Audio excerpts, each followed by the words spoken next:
The merciless wild. The heartless seas. When nature unleashes her cruelty, could you escape? Could you survive?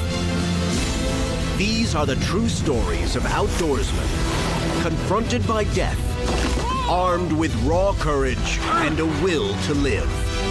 They are the ones who beat the odds and return from their own fight to survive.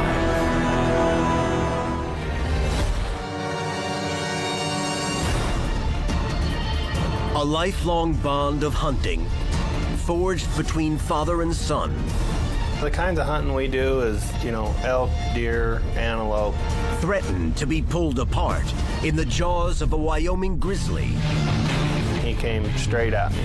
Forcing a father to decide his life or his son's. He was fighting for his life. Will either of them survive? The bear was on top of me.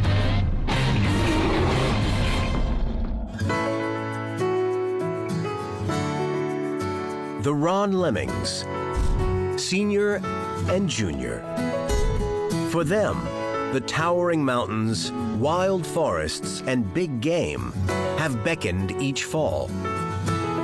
Ron has taken his son hunting and fishing since Ronnie was 2 years old.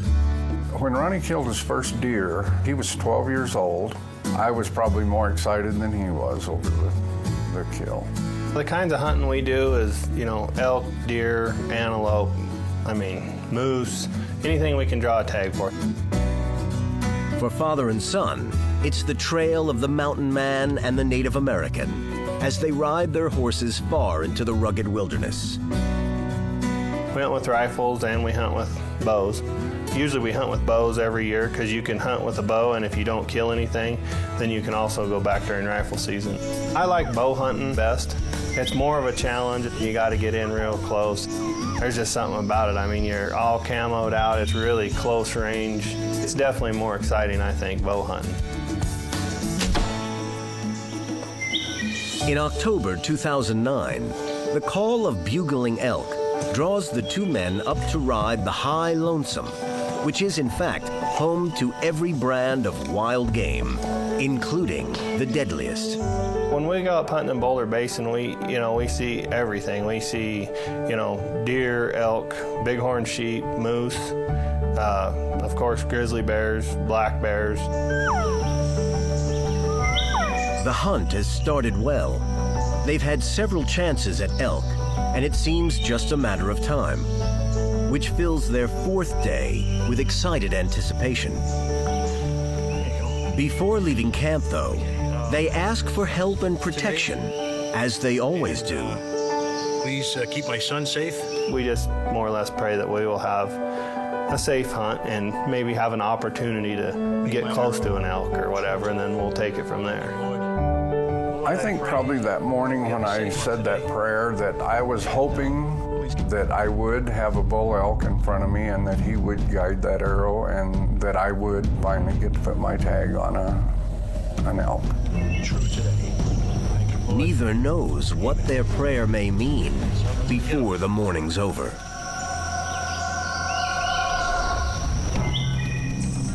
Prayer counts, but so does using elk scent to help them disguise their human odor and get into range for a shot with their bows, though this could have fateful consequences.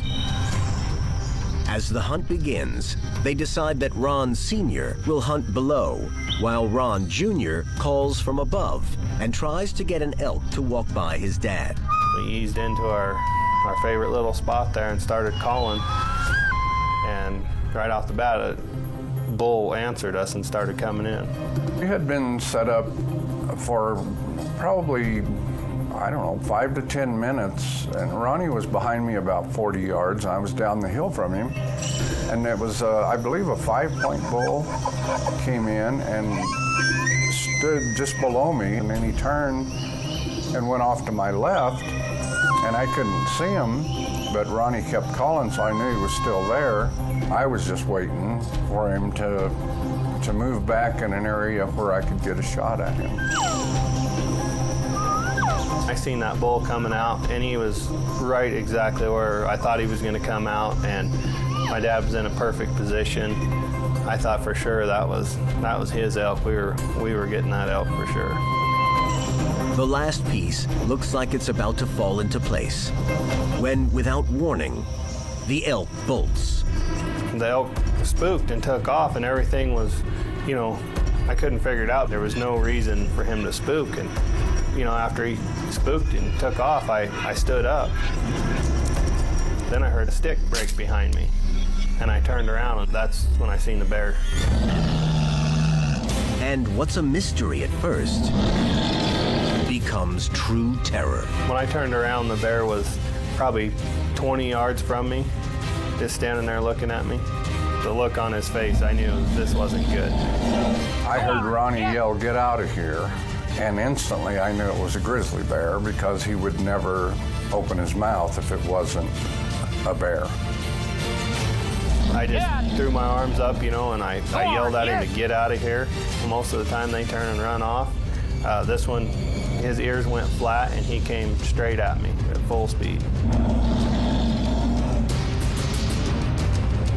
For Ron Sr., it's a nightmare playing out in horrifying slow motion.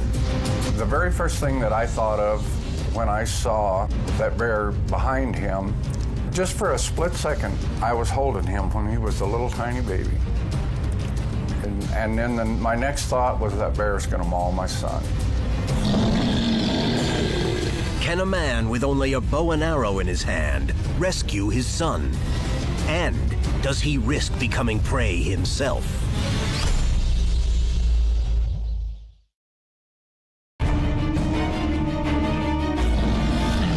Without seeming provocation, a grizzly bear is charging down on archery elk hunter Ron Lemming. And his father can only watch in horror. I mean, we're talking like a second, and he's, standing a foot away from me. There was no time, to think about what you were gonna do or how you were gonna do it. I just got behind the tree. And he followed me all the way around the tree, and then I just took off straight down the hill as fast as I could.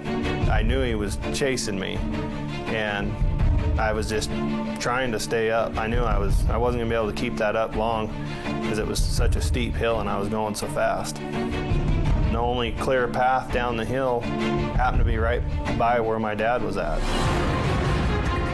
They were getting close to me by that time, and I just thought I have to do something. And shoot the bear with the bow was the only thing I could think of that might help.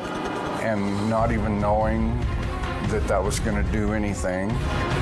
It's all adrenaline and desperation as Ron Sr. comes to full draw, praying his aim will be true. I drew back. I had to wait just for a split second till I knew I wasn't going to hit Ronnie, and then I shot.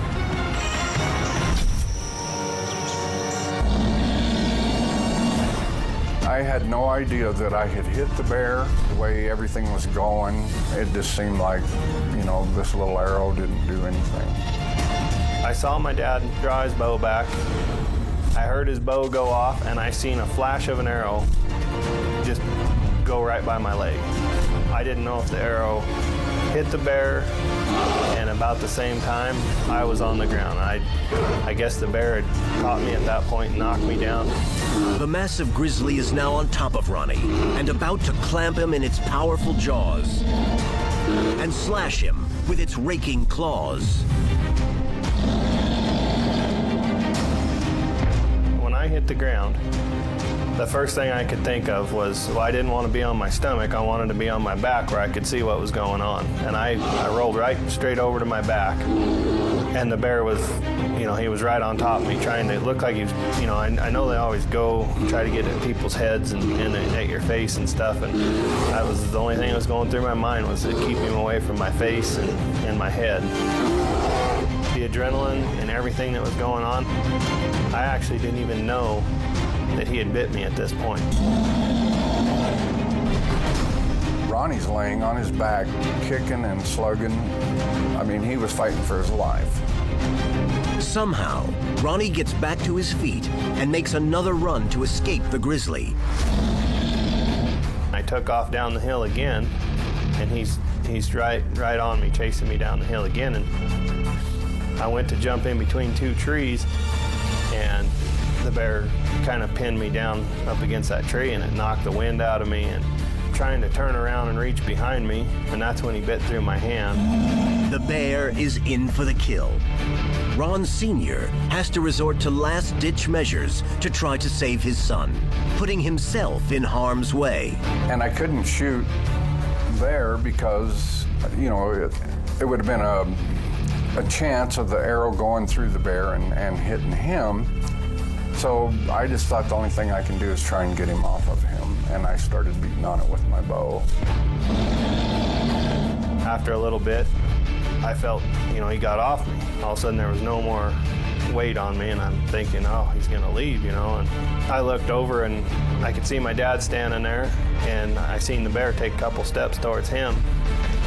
And I thought, I don't have nothing left in me, and this thing's gonna go after him now. Ron Lemming Sr. may have only succeeded in giving the grizzly another target for its rage.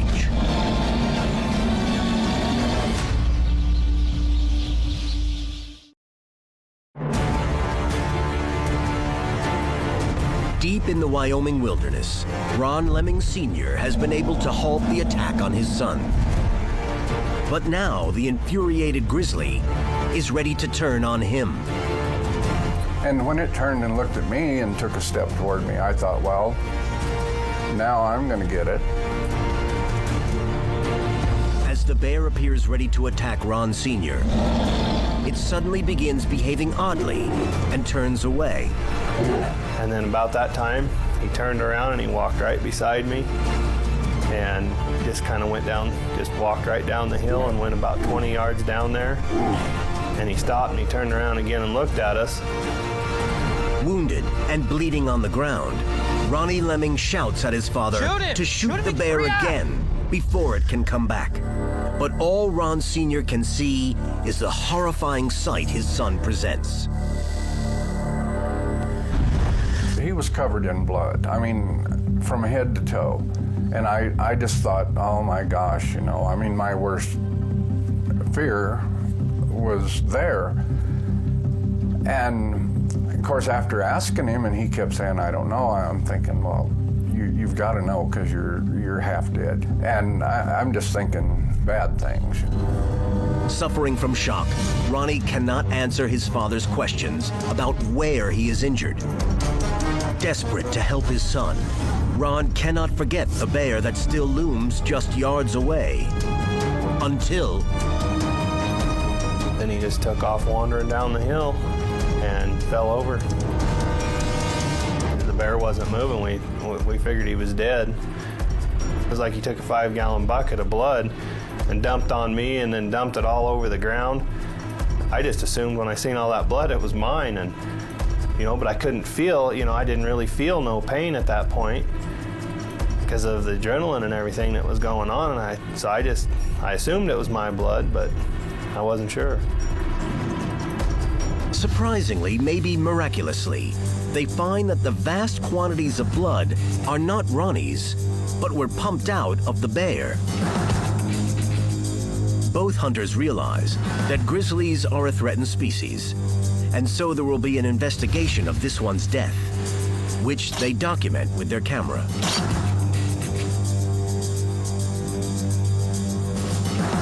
Despite his injuries, Ronnie is able to begin the arduous trek back to camp. Ever the true hunter, he even suggests one last attempt at a trophy. Just before we had left the scene of the attack, he tells me, he says, I hope it's not too bad because I want to keep hunting. And I said, kid, you're going to the hospital. There's no more hunting this trip. As the long, painful walk continues, they hope Ronnie's wounds won't threaten just the hunt, but his life too.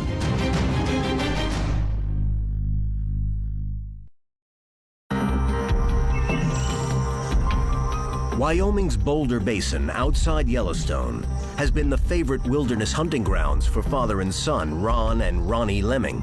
But now it's become a territory of terror as they rush to reach medical help.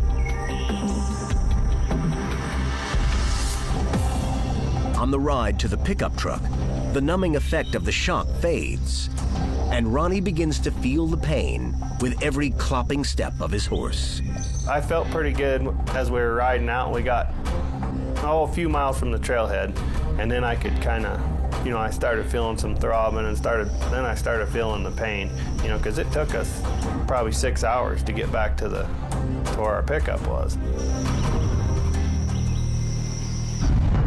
At trail's end of the torturous ride, Ronnie is able to get word to his wife, who can hardly believe what she hears. I had my cell phone in the pickup. We got down there, and I called her, and I told her I got attacked by a bear.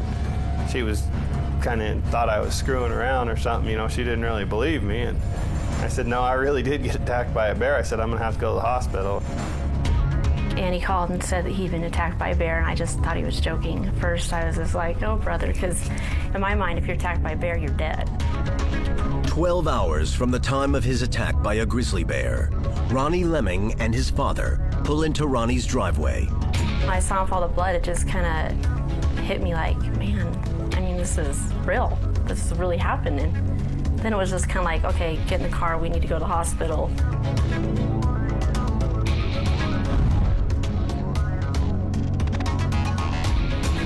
When we got to the hospital and got in there, they looked at it and they said that I was going to have surgery, and because they needed to cut, around all the bite wounds and all that, they needed to cut that open. They were worried about him getting infected.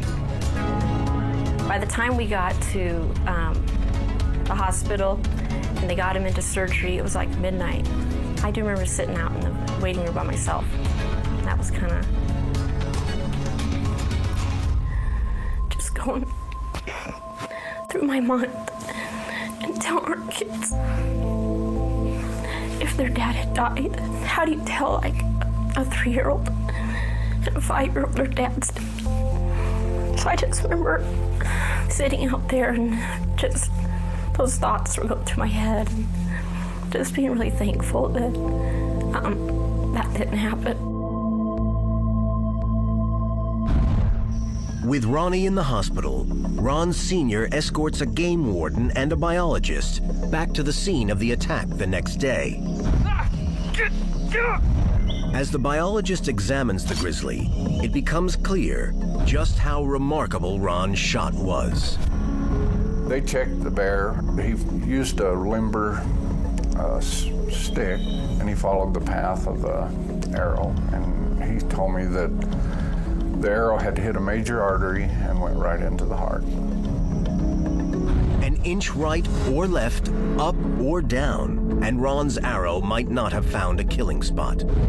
The Bible speaks of the arrow that flies by day, and Ron Lemming has to wonder if he and his son's prayer had not guided it. When the biologist told me path of the arrow, I thought of the prayer, and I thought, yes, God guided that arrow. The shot couldn't have been more perfect, I don't think. I just don't.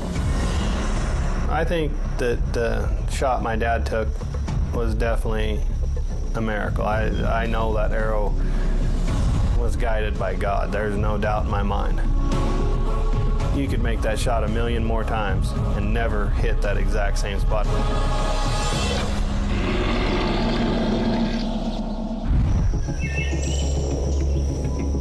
When the warden is satisfied that killing the grizzly was an act of self-defense, he presents the Lemmings with the grizzly's skull and claws to mark their brush with death. Ronnie soon bounces back from his injuries and heads right back into the wilderness. Today, Ron and Ronnie do not apply the masking elk scent that may have provoked the bear's attack, and they carry sidearms for protection.